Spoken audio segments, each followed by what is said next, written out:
¡Olis!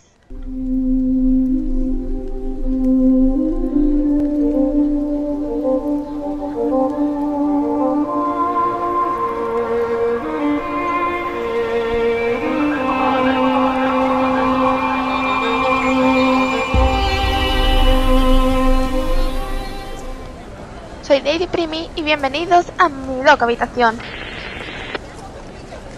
¿Qué? ¿Que estamos en Desembarco del Rey? Ah, no, que estamos en Girona.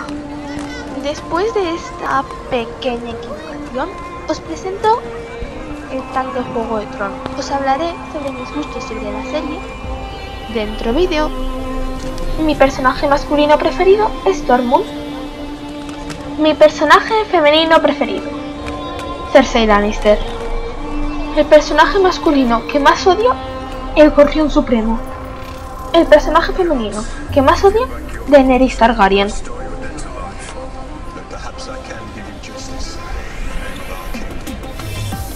El personaje que mejor juega a Juego de Tronos, Margaery Tyrell.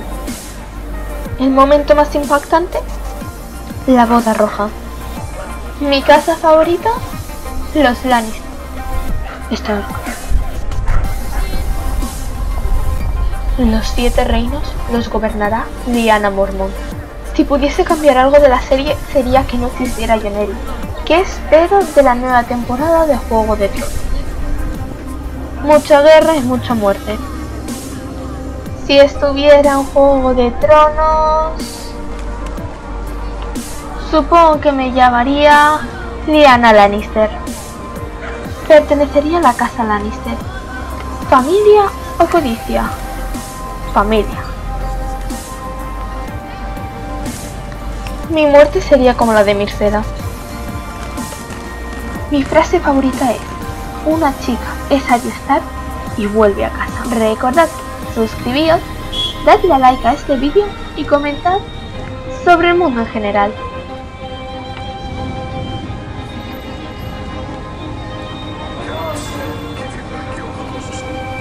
Perhaps I can give you justice.